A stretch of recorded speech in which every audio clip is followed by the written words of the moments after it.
कहानी की शुरुआत में एक फाइट सीन दिखाया जाता है जहाँ एक मोटा इंसान अपने कंधों पर गन लिए बैठा था। इसका नाम बजूका है। साथ ही यहाँ उसका पार्टनर भी है जो कि शक्ल से ही देखने में एक इविल लगता है। असल में ये लोग सुपर ह्यूमंस है जिन्हें म्यूटेटेड ह्यूमंस भी कहा जाता है। इनकी टीम का तीसरा इंसान कंप्यूटर हैकिंग का मास्टर जो कि दुश्मनों के कंप्यूटर हैक करके उनकी डिटेल्स चुराता है। ये सभी यहाँ एक मिशन पर आए हुए हैं जिसके बारे में हमें आगे पता चलेगा। तभी यहाँ का सबसे कूल टीममेट को दिखाया गया जो कि एक स्नाइपर मैन है और बस अपने ही एक अटैक से उसने पूरे हेलीकॉप्टर को उड़ा दिया। साथ ही इसके पास सुपर स्पीड की कोई कमी नहीं जिसके साथ ये बुलेट्स को तक को डॉज कर सकता है। इन सभी का मिशन फेल हो गया जहाँ ये लोग एक कॉफिन की तलाश में थे। जिसके बाद इनके बॉस ने आकर इन्हें एक बड़ी मछली का शिकार करने की तैयारी करने को कहा। रात होने पर यहाँ हमारे मेन कैरेक्टर को दिखाया गया जो कि चांद की ओर देख रहा था। सुबह होने पर एक लड़के शिम्बू को दिखाया गया जहाँ उसके हाथों में प्लास्टर लगा हुआ है। साथ ही उसके साथ उसका फ्रेंड भी उसका साथ है जिसका नाम मानोबू है। दोनों जब अपने स्कूल में पहुँचे तो वहाँ उनकी नजर एक स्टूडेंट पर पड़ी जिसको देखकर लड़कियां पागल होने लगी। इस नए स्टूडेंट के होते हुए शिम्बू को यहाँ कोई चांस नहीं क्योंकि अब सारा ग्लैमर ये नया स्टूडेंट ही ले जाएगा। तभी राय के असिस्टेंट को दिखाया गया जहाँ वो बात करने लगा कि उसका माइंड कंट्रोल अच्छे से काम कर रहा है। ये लोग सब कुछ भूल चुके हैं। या राय के असिस्टेंट का नाम फेंगिस्तान था। तभी पिछली रात में दिखाया गया कि जहाँ वही स्टूडेंट जिसका नाम M21 है राय और फेंगिस्तान के साथ था। इस पर यूनिटी के लोगों ने एक्सपेरिमेंट करके उसे एक मॉन्स्टर में बदल दिया। साथ ही होने के बाद उसने यूनिटी को धोखा दे दिया और वो अब वापस वहाँ लौट कर नहीं आएगा। साथ ही अब उसके पास जाने के लिए कोई जगह नहीं थी जो सुनकर राय ने उसे अपना सिक्योरिटी गार्ड बनने का ऑफर दिया। जिसके बाद राय ने डिसाइड किया कि वो भी अब एक न्यू स्टूडेंट बनकर स्कूल ज्वाइन करेगा ताकि वो इंसानों को और अच्छे से जान पाए। जिसके लिए वो लोगों से घुलना मिलना शुरू कर देता है और इससे शिम्बू और मानेबू राय के बहुत अच्छे दोस्त बन जाते हैं। यहाँ पता लगता है कि राय कोई नामामूली इंसान है, एक नोबलीज है और ये नोबलीज क्या होता है ये आगे पता चलेगा। जिसके बाद वो सभी लंच करने के लिए कैफेटेरिया में पहुँचते हैं जहाँ उसके दोस्त खाने पर टूट पड़ते हैं। लेकिन राय चॉपस्टिक पकड़कर खाने को घूरने लगा। उनके पूछने पर राय ने कहा कि वो इस खाने को मल्टीप्लाई होने का वेट कर रहा है। जिसके बाद फेंगिस्तान और M21 को दिखाया गया जो कि छत पर खड़े बात कर रहे थे। टाइम कितना बदल गया, लोगों में अब बहुत प्यार आ चुका है। तभी पीछे से राय आ गया जिससे यहाँ पता लगता है कि राय सालों से कॉफिन में नींद में था और जब वो उठा तो सब कुछ बदल गया। जहाँ हर इंसान में अलग कुछ बात है जो कि राय में नहीं है। राय को समझ नहीं आता कि वो क्या चीज है जिसमें लोग बैठकर गेम खेला करते हैं और वो अब तक उसे क्यों नहीं मिला। फेंगिस्तान बिल्कुल शॉक हो गया क्योंकि राय मोबाइल फोन की बात कर रहा था जो कि अब उससे भी बाकियों की तरह चाहिए। दूसरी तरफ M21 भी लोगों में मिलजुल कर रहना सीख रहा है और अगले ही दिन राय को मिलता है उसका न्यू फोन जो कि अभी ब्रांड न्यू निकला ही था। यहाँ पता चलता है कि मानो वो टेक्नोलॉजी में बहुत इंटरेस्टेड है और वो हैकिंग और टेक्नोलॉजीज में एक एक्सपर्ट है। राय के फ्रेंड्स ने उसके मोबाइल में अपने नंबर्स ऐड कर दिए ताकि वो लोग इधर टच में रह सके। इधर M21 की भी टीचर्स के साथ बहुत अच्छी बॉन्ड बन रही थी। साथ ही वो अब लोगों को अच्छी तरह समझ भी पा रहा था। लेकिन तभी उसे कुछ गलत होने का एहसास हुआ और उसका अंदाजा बिल्कुल सही निकला। वहाँ कुछ गुंडे आकर स्कूल के स्टूडेंट्स को मारने पीटने लगे और लड़कियों को हरास करने लगते हैं कि M21 उसने लड़ने जाने के बारे में सोचता है। लेकिन उससे पहले शिम्बू वहाँ आकर गुंडों को बॉस से भिड़ गया जबकि वो पहले से जख्मी है। स्पोर्ट्स कार में बैठी लड़की ने उसे हेलो कहा। तभी शिम्बू को याद आया कि ये तो वही लड़की है जिसके उसने मदद की थी और तब से वो अजीब बिहेव करने लगी। उसका ध्यान भटकते हुए गुंडा शिम्बू को बुरी तरह से मारना शुरू कर देता है।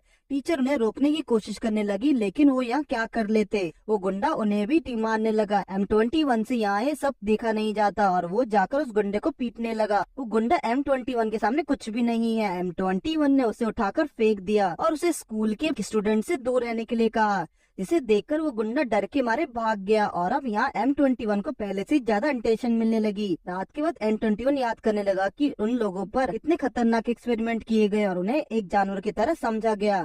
उनकी मर्जी के बगैर उन पर एक्सपेरिमेंट्स करके उन लोगों का एक वेपन की तरह इस्तेमाल किया गया और उन सभी में से बस M21 और उसका दोस्त ही जिंदा है। जहाँ M21 के दोस्त ने उससे अलग होते हुए कहा कि वो ये काम छोड़ना चाहता है, वो लोगों की जान नहीं लेना चाहता और एक काम इंसान की तरह जिंदगी गुजारना चाहता है। उसके दोस्त ने उससे भी ये अपने साथ ये काम छोड़ने के लिए कहा। तभी फेंगिस्तान वहाँ आकर उससे स्कूल और वहाँ के लोगों के बारे में पूछता है। M21 ने उसका शुक्रिया करा कि उसने M21 को यहाँ रहने की इजाजत दी। इसके बाद यहाँ पहले वाले ही विलेंस के दिखाया जाता है जहाँ वो लोग M21 और उस कॉफिन के पीछे यहाँ पहुँच गए हैं। जिसके बाद एक वीरान बिल्डिंग को दिखाया गया जहाँ दो लोग पहरा दे रहे हैं। तभी दो लोग वहाँ आते हैं, जहाँ उसमें से एक लड़का अपनी आई से स्पेशल पावर को इस्तेमाल करके उन गार्ड्स को हिप्नोटाइज कर देता है। वो दोनों गार्ड्स को स्टैचू बनाकर बिल्डिंग के अंदर गए, जहाँ उन लोगों ने देखा कि अंदर सब कुछ तबाह हो चुका था और देखने में ऐसा लग रहा था कि जैसे यहाँ पर सुपरनेचुरल पावर्स आपस में टकराई हो। लेकिन पुलिस की रिपोर्ट के मुताबिक कोई सन की आदमी बेकाबू हो गया है, जिसकी वजह से तबाही हुई। पर ये लोग समझ गए कि दाल में जरूर कुछ काला है, क्योंकि आम आदमी इतनी तबाही नहीं मचा सकता। जो देखकर ये लोग आराम से घुलने मिलने के लिए स्कूल ज्वाइन करने का सोचते हैं। अगले दिन स्कूल में M21 अपनी नॉर्मल सिक्योरिटी कर रहा होता है। तभी उसकी नजर दो स्टूडेंट्स पे पड़ी जो स्कूल की तरफ आ रहे थे। ये वही रात वाले लड़के और लड़कियां जो लोग भी यहाँ उसी कॉफिन की तलाश में निकले हैं, और ऐसा क्या है उस कॉफिन में ये हमें आगे पता चलेगा। M21 उन्हें देखकर स्कूल में जाने को कहता है, लेकिन तभी वो लड़का यहाँ पर M21 पर अपनी आई कंट्रोल पावर्स का इस्तेमाल करके उसे हिप्नोटाइज करने की कोशिश करता है। पर यहाँ पर M21 कोई कमजोर तो था नहीं, उस लड़की का माइंड कंट्रोल काम नहीं करता, लेकिन वो समझ जाता है कि ये लोग कोई इंसान नहीं है। लेकिन वो फिर भी ऐसे दिखाता है कि उन लोगों को उनकी पावर से कंट्रोल हो गया हो, नॉर्मल इंसानों की तरह। इसके बाद वो लोगों को अफगानिस्तान के पास ले जाता है, जहाँ ये लड़का अफगानिस्तान को भी माइंड कंट्रोल करने की कोशिश करता है। लेकिन अफगानिस्तान कहता है कि रिश्ते में तो हम तुम्हारे बाप लगते हैं। अफगानिस्तान खुद भी इन लोगों जैसा है, मगर इनसे बहुत ज्यादा डार्क पावर्स रखता है, इसलिए उसे कुछ नहीं होता और वो इन्हें नॉर्मली एडमिशन दे देता है। अफगानिस्तान ने जल्दी से राय को कॉल करके जानकारी दे दी कि कुछ मेहमान उससे मिलने आए थे, और क्लास में आने के बाद यहाँ इन दोनों को नाम रिवील हुआ। उस लड़की का नाम सियारा है। राची तो सियारा को सब कुछ सिखाने की जिम्मेदारी मिली है शिम्बू को, जहाँ माना भी तो सियारा को देखकर पागल होने लगा। तभी राचिस की नजर पड़ी राई पर, जहाँ राई के अंदर से बहुत ही ज्यादा डार्क और ऑरा निकल रहा है। राचिस राई पर नजर रखने लगा, क्योंकि उसे जानना है कि आखिर ये लोग हैं कौन, इसका नोबलिस से क्या रिश्ता है। सभी लंच होने पर बैठकर खाना खाने लगे, जहाँ राई फिर से बैठकर अपने खाने का घूरते हुए खाने की मल्टीप्लाई होने का वेट करने लगा। अब यहाँ राय किस चीज को मल्टीप्लाई होने का वेट कर रहा है, ये चीज हमें पूरे एनिमे में नहीं बताई गई। शाम होने पर M21 और फैंगिस्तान कार में जा रहे थे, जहाँ M21 उन्हीं दो स्टूडेंट्स की बात फैंगिस्तान से करता है कि वो बच्चे M21 को बिल्कुल अच्छे नहीं लगे। M21 को समझ नहीं आता कि फैंगिस्तान ने उन्हें एडमिशन क्यों दे दिया है, वो भी मास्टर राय के क्लास में। दरअसल फैगिस्तान ने राय के कहने पर उन्हें एडमिशन दिया। उन्हें अब इसका पता लगाना पड़ेगा कि ये लोग हैं कौन और यहाँ क्या करने आए हैं। M21 को लगने लगा कि ये कोई आम बच्चे नहीं, जरूर शायद वही है जिन्हें नोबलिस कहा जाता है, जो कि बहुत ज्यादा पावरफुल होते हैं, यहाँ तक कि इन्हें उनियन भी ढूंढने की तलाश में है। फैगिस्तान की समझ नहीं आता कि वो इसे कैसे समझाए। जिसके बाद फैगिस्तान ने बताया कि हजारों साल पहले जब ह्यूमंस हेल्पलेस थे, तो उन्हें हर चीज से खतरा था और वो हर चीज से डरने लगे। तब नोबल सबसे ज्यादा ताकतवर थे, सब उनसे डरते थे, और तब उन लोगों ने ये देखा कि इंसान तो इतने कमजोर है कि वो लड़ने का भी काबिल नहीं। तब उन्होंने अपने प्राइड के लिए ह्यूमंस को बचाने का सोचा और इंसानों ने उन्हें अपना लीडर समझा। जिसके बाद इंसानों ने नोबल्स की मदद से बहुत तरक्की की। तो आज जो बच्चे आए हैं ये नोबल्स ही थे, जो इंसानों को बचाना चाहते हैं, लेकिन अपने प्राइड के कारण। M21 को लगा कि शायद फैगिस्तान और राय भी नोबल्स हैं, लेकिन वो इस बात पर सही भी हो सकता है, गलत भी। जिसके बाद ये लोग घर पहुंच गए, जहाँ इन लोगों को पता लगा कि राय ने अपने दोस्तों को पार्टी करने के लिए बुलाया था। साथ ही वो राचिस और सायरा भी आए हैं। शिबू और मनाबे को भी यहाँ पता लगा कि M21 डायरेक्टर के घर पर रहता है। यहाँ सायरा और राचिस को घर नहीं मिलता, इसलिए राय ने उन्हें अपने साथ रखने का फैसला किया, जिससे फैगिस्तान भी सोच में पड़ गया। लेकिन वो करता भी क्या, और उसने हमेशा की तरह अपने मास्टर राय की बातों से एग्री कर दिया। जिसके बाद फैगिस्तान बर्तन धोने लगा। यहाँ स्कूल डायरेक्टर बर्तन धो रहा है, जिसे देखकर M21 को अच्छा नहीं लगा। सायरा भी वहाँ आ गई, जिसे उन दोनों को काम करते देख अच्छा नहीं लगा, और वो भी उनकी मदद करने का सोचती है। लेकिन वो लोग मेहमान थे और वो यहाँ ऐसा क्यों ही करेंगे। तभी सायरा ने जाते हुए M21 के हाथों में एक निशान देख लिया। जिसके बाद अगले दिन से सायरा को भी M21 की असलियत राचिस को पता लग गई, जिससे राचिस को पता लग गया कि अचानक कॉफिन्स के गुम जाना और मनाडे मॉन्स्टर का इंसानों के साथ रहने की कॉन्सिडेंस नहीं हो सकता। शाम में जब M21 अपना काम करके जाने लगा, तभी रास्ते में उसे राचिस मिला, लेकिन M21 ने उसे इग्नोर किया। यहाँ पर राचिस ने M21 से पूछा कि आखिर उसके जैसा मॉन्स्टर इंसानों को साथ गुलामी क्यों कर रहा है, जिसने अपनी इंसानियत खो दी पावर्स के लिए। तभी राय और उसके दोस्त जा ही रहे होते कि तभी कुछ गुंडों ने आकर उन पर हमला कर दिया, जिससे शिबू टेंशन में आ गया। दूसरी तरफ राजेश पिछले महीने बिल्डिंग में हुई तबाही के बारे में बताते हुए M21 को इसका कसूरवार बताता है। M21 ने उसे बस एक घटना कहकर टाल दिया। राजेश भी यहाँ कम चालाक नहीं हुआ, M21 से कॉफिन के बारे में पूछने लगा, जिसे सुनकर M21 खुद हैरान हो गया कि ये भी कॉफिन के पीछे है। हो सकता है कि कॉफिन में से नोबलेस पहले ही निकल गया हो। दरअसल उस कॉफिन में इतनी पावर है कि वो कोई भी उसके सामने नहीं टिक सकता और ये चीज यूनियन के हाथ बिल्कुल नहीं लगनी चाहिए। लेकिन M21 ने उसे बताया कि इस कॉफिन को पीछे जो भी था वो मर गया और वो कॉफिन भी गायब हो चुका है। लेकिन रैचिस को ये बात हजम नहीं होती और उसने M21 पर हमला किया। M21 भी उसकी अटैक को डॉज कर लेता है। तभी रैचिस ने M21 को उठाकर फेंक दिया और अचानक उसको फील हुआ कि सायरा खतरे में है। इधर ये सभी लोग गुंडों के बॉस के पास आ गए और शिबू यहाँ अपने दोस्तों के लिए लड़ने को तैयार थे। यहाँ शिबू अभी काफी ताकतवर थे और वो गुंडों को अच्छी धूल चटाने लगा। शिबू किसी भी गुंडे को अपने दोस्तों को हाथ तक नहीं लगाने देता। तभी उनमें से एक शिबू को गोली मारने वाला था कि तभी M21 ने आकर उसे बचा लिया, जो देखकर वो गुंडे भाग गए। इसके बाद ये लोग वापस घर की ओर जाने लगे, जहाँ राजेश और M21 अब आपस में इंसानों के बारे में बात कर रहे थे। राजेश के मुताबिक इंसान काफी बदल चुके हैं, वो सब अपनी प्रोटेक्शन खुद ही कर सकते हैं। राजेश ने जब उन्हें पिछली मर्तबा देखा तब वो ऐसे भी थे, लेकिन सब लोग ये नहीं कर सकते। पर ये बात सच है कि इंसान अपनी प्रोटेक्शन कर सकते थे, इसलिए उन्हें राजेश जैसे नोबल्स की लीडरशिप की कोई जरूरत नहीं। M21 को नहीं पता कि राजेश किस एरा से बिलोंग करता है, वो बस ये नहीं चाहता कि राजेश इस वर्ल्ड को कोई नुकसान पहुंचाए और अगर ऐसा हुआ तो M21 उसे ऐसा करने से पहले खत्म कर देगा। और अब तब दोनों ने एक दूसरे से शर्त लगाया कि चलो देखते हैं कौन जीतता है। अगले सीन में उन्हीं विलेंस को दिखाया गया जो उसी बिल्डिंग में होते हैं जहाँ वो घटना घटी थी और कॉफिन भी गायब हो गया। उनका एक टीम मेंबर दाऊ यहाँ पता लगाता है कि ये सब क्या हुआ और ये तबाही कैसे हुई और सबसे जरूरी चीज ही वो खास कॉफिन किधर गया। और तभी उसे थोड़ी रिसर्च करने पर पता लगा कि M21 और M24 को आखिरी बार ये मिशन मिला था और इन दोनों का अभी कोई सुराग नहीं बचा। लेकिन जब तक उनकी डेड बॉडी नहीं मिलती वो लोग मरा हुआ नहीं मानेंगे। इधर राजेश और M21 एक दूसरे से सौंप और नूडल्स को लेकर बहस कर रहे थे।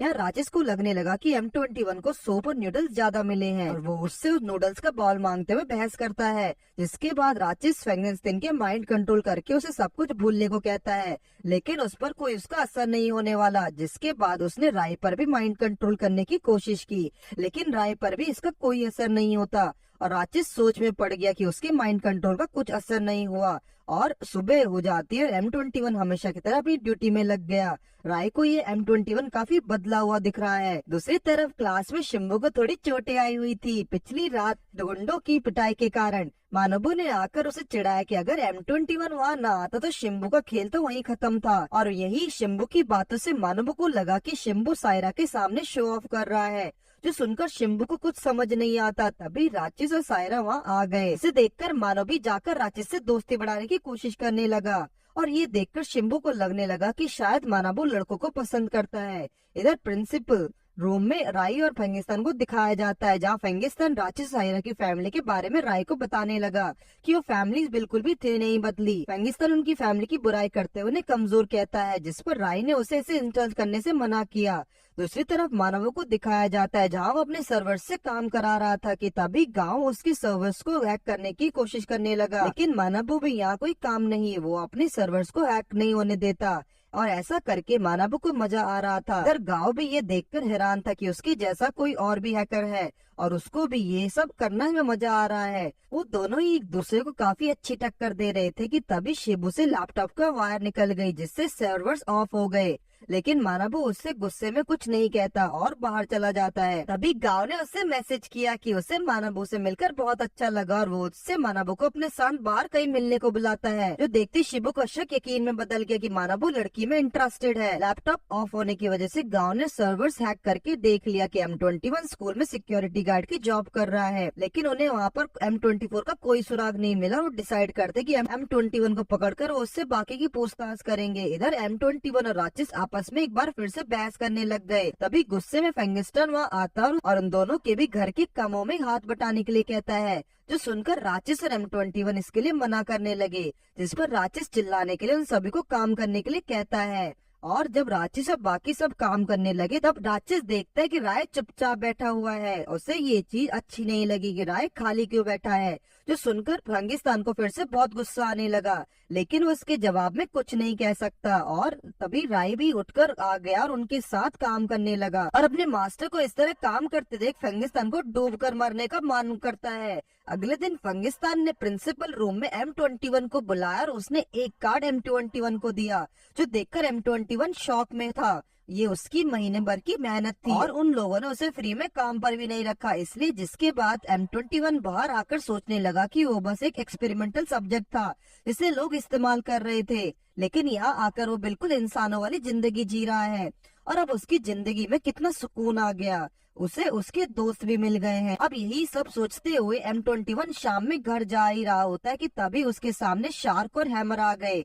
वो लोग M21 से उसके साथी M24 के बारे में पूछने लगे और ऐसे ही कुछ बातें करके M21 को फाइट के लिए भड़काते हैं, जिनकी बातों से गुस्से होकर M21 ने शार्क से फाइट करनी शुरू कर दी। लेकिन शार्क स्पेशल यूनिट का मेंबर था, जिसके कारण M21 उनके सामने बिल्कुल भी नहीं टिक पाता और M21 यहाँ बहुत ही बुरी तरह जख्मी हो जाता है। तभी राइची से सायरा वहाँ आकर शार्क से लड़ने के लिए तैयार होता है और शार्क उस पर अटैक करता है, लेकिन M21 ने बीच में आकर उसका अटैक अपने पर ले लिया क्योंकि वो राचिस को कमजोर समझता है, जिसके कारण M21 बुरी तरह से घायल हो गया। तभी उनका बॉस वहाँ आता और उसने उन लोगों को M21 को नुकसान पहुँचाने से मना किया। उनके बॉस ने M21 को अपने साथ चलने को कहा, जिस पर M21 ने सायरा और राचिस की जान बचाने के लिए उन्हें साथ चलने को राजी हो गया और साथ ही उसने उन लोगों को राचिस और सायरा को कोई चोट न पहुँचाने को कहा क्योंकि वो लोग बच्चे थे और उनका इसमें कोई हाथ नहीं। इस पर उनका बॉस मान गया और M21 को अपने साथ चलने को कहा। राचिस को ये देखकर गुस्सा आता है और उसे लगा कि M21 ने उन लोगों को धोखा दिया। दूसरी तरफ मानाबू इधर उसी हैकर को फिर से कांटेक्ट करता है और इस बार भी दोनों एक दूसरे को कंपटीशन देने में मजा आने लगा। गांव ने मानाबू को मिलने के लिए बुलाया। इधर राचिस और सायरा फंगिस्तान को आकर बताते हैं कि M21 ने उन्हें धोखा दिया। वो अपने साथियों के साथ चला गया और राचिस का उससे कोई फर्क नहीं पड़ता। सायरा ने फंगिस्तान को बताया कि M21 ने उनसे वहाँ कहा कि वो उन लोगों के साथ मिशन पर था और वो उन लोगों के साथ चला गया। यहाँ हमें पता लगता है कि यूनियन जिस कॉफिन की तलाश में वो और कोई नहीं बल्कि राय है और अगर वो राय के पीछे है तो ये चीज थोड़ी मुश्किल हो सकती है। दूसरी तरफ M21 को किडनैप किया गया और ये लोग उसे टॉर्चर करके कॉफिन के बारे में इंफॉर्मेशन निकालने की कोशिश करते हैं, लेकिन M21 बिल्कुल बदल चुका है और राय के बारे में कुछ भी नहीं बताना चाहता, जिसके लिए वो उनका टॉर्चर बर्दाश्त करता है, जो देखकर शार्क उसे बार बार मारे जा रहा था। लेकिन यहाँ पर वो ब्लू बादल वाला लड़का थोड़ा दयालु था, उसने आकर M21 को पानी पिलाया। उसको अच्छा नहीं लग रहा था कि उसके टीममेट को इतनी बुरी तरह से पीटा जा रहा है, जो सुनकर M21 ने उन लोगों को कॉफिन के बारे में बताने के लिए राजी हो गया, लेकिन सिर्फ एक शर्त पर। उसको अपने साथियों की इन्फॉर्मेशन चाहिए कि एक्सपेरिमेंट से पहले वो लोग कौन थे और ये काम तो उनके लिए आसान होगा और वो लोग डील डन करते हैं। लेकिन M21 को काफी भूख लगी थी तो खाने के लिए उससे कुछ मांगता है और उसे कुछ और नहीं बल्कि रेमेन चाहिए। जिसके बाद हैकर उस ब्लू बादल वाले लड़के के पास आता है। उसे समझ नहीं आता कि उसके जैसा नॉर्मल लड़का इन लोगों के साथ कैसे जुड़ गया, जिस पर उसने बताया कि ये सब उसकी छोटी बहन की वजह से है। तभी शिम्बू सायरा को दिखाया गया जहाँ वो लोग शॉपिंग पर निकले थे। तभी वो लोग कुछ गुंडों को देखते हैं जो कि उसे ब्लू बादल वाले लड़के को परेशान कर रहे थे, जो देखकर शिम्बू उसे बचाने जाता है। दूसरी तरफ मानाबू उस हैकर से मिलने आया था, जहाँ गांव को मानाबू के साथ कंपटीशन करके बहुत अच्छा लगा क्योंकि वो पहला ऐसा इंसान है जिसने उसके सर्वर्स को बैरियर तोड़े। इधर शिम्बू उन गुंडों को पीट चुका है और वो लड़का उसे थैंक्स कहता है। यहाँ गांव ने मानाबू को बताया कि उसकी टीम में सभी उसे बस ऑर्डर करते हैं और अपनी ताकत का घमंड दिखाते हैं। मानाबू उसे बॉस कहने लगा क्योंकि वो उसकी बहुत रिस्पेक्ट करता है, जिससे गांव शॉक में था और खुश भी। इधर शाम में वो लड़का और गांव फिर से बात कर रहे थे, जहाँ गांव उसकी छोटी बहन को सर्च करने को सोचता है। उसे लगता है कि उसकी बहन को यूनियन ने पकड़ा हुआ है ताकि वो उसे मिशन करवा सके, इसलिए वो उसकी बहन की और एक बार ढूंढने की कोशिश करना चाहता है। इधर यहाँ वो लोग फिर से M21 को टॉर्चर करने लगे। शार्क उसे मारने वाला होता लेकिन वो ब्लू बालों वाला लड़का उसे रोकता है। वो बहुत ही नरम दिल था, उसे पता नहीं है कि शार्क ने उस बच्चे इंसान को मार दिया जिससे उस ब्लू वाले लड़के ने छोड़ दिया था और आखिर में वो उसके साथ भी ऐसा ही करेगा और साथ ही हो सकता है कि यूनियन ने उसकी सिस्टर को पहले ही मार दिया हो, जिसे सुनकर वो अपनी गन निकालकर मारने वाला होता है शार्क को, लेकिन हैकर ने आकर उसे बचा लिया क्योंकि शार्क यहाँ सिर्फ उसे भड़काने के लिए ये सब कर रहा था। इधर राचिस और सायरा को दिखाया गया जहाँ उन लोगों ने शार्क और हैमर को देखा। राचिस उन्हें देखकर उनके पास चला गया। उन लोगों ने राचिस को धमकाते हुए अपने साथ चलने के लिए कहा, लेकिन इतनी आसानी से कहा। शार्क ने उस पर अटैक करना शुरू कर दिया, लेकिन राचिस से इससे बड़ी आसानी से डॉज कर पा रहा था। राचिस शार्क पर अपनी आइज और अपने स्पेशल अटैक को इस्तेमाल करके उसे घायल कर देता है। शार्क को पहले से ही लग रहा था कि राचिस का जरूर कोई तो कोई ताल्लुक है M21 के साथ।